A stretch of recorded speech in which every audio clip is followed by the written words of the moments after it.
The squad: Usman, Khawaja, C. Joe Burns, Ben Cutting, Brendan Doggett, Jason Floros, Cameron Gannon, Sam Heazlett, Marnus Lobashane, Michael Nesser, James Pearson, Matthew Renshaw, Billy Stanlake, Mitchell Swepson, Jack Wildermuth. Possible starting: Cy Renshaw, Pearson, Khawaja, Burns, Heazlett, Lobashane, Wildermuth, Cutting, Nesser, Swepson, Stanlake. Who they're missing? No one. Queensland are the only state without a single national representative in India for either the ODI or T20I series, with Test squad trio Usman, Khawaja, Matt Renshaw and Mitch Swepson having recently returned from Bangladesh, and Ben Cutting back safely from playing with a World T20 side in Pakistan. The inside word with batsman Sam Heazlett: Wade Secombe, new head coach, wants us to be brave. Back our abilities. He knows how good we are. Some of our younger guys, like myself, who have been there for a couple of years now, are more confident, and we're ready to really put the performances on the board. Guys like Marnus Lobashane, Mitch Swepson, Jack Wildermuth, we've been improving over the last couple of years, but this is our time to really put our hands up and be match winners. Wade slotted in really smoothly. He played a lot of cricket with our other support staff, so they get along well. We've got a pretty strong squad for this tournament. Unfortunately, we don't have any Queenslanders in the Australia squad at the moment, but that puts us in good stead. The talking point: silverware. It's 4 years now since Queensland took out the tournament, and considering they won 4 out of the 8 domestic one-day titles before that, it's quite a drought. New coach Wade Secombe inherits a team still in transition, with key figures Heazlett, Marnus Lobashane, James Pearson, Matt Renshaw, Mitch Swepson, Billy Stanlake and Jack Wildermuth, all under 25. However, they now boast some international experience between them, and will be accompanied by seasoned players in Joe Burns, Michael Nesser, Ben Cutting and skipper Usman, Khawaja.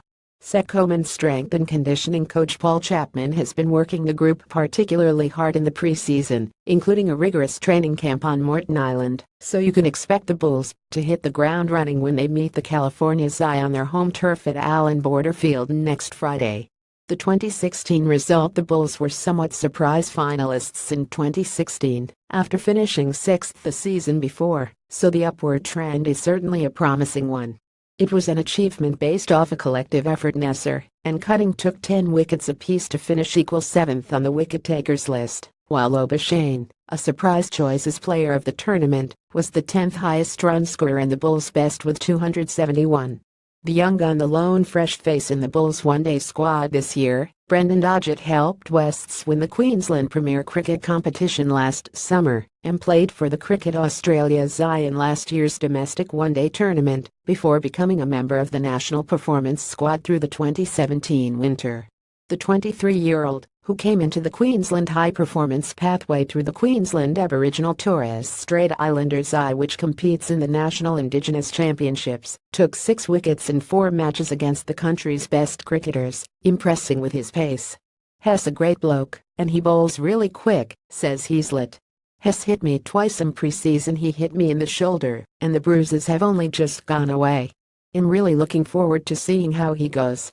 If selected to debut in the JLT Cup, he would become the first male Indigenous player to represent Queensland since paceman Michael Mainhart, who played 3 first-class and 3 List A games between 198,081 and 198,687. The pressure on Usman, Khawaja. The skipper has been sublime in this tournament in years gone by, though he only played 2 matches in 2016 owing to international commitments. This summer, with the Ashes looming, and with his axing from the Test team in Bangladesh, he'll be keen to remind selectors just what a high-class proposition he can be.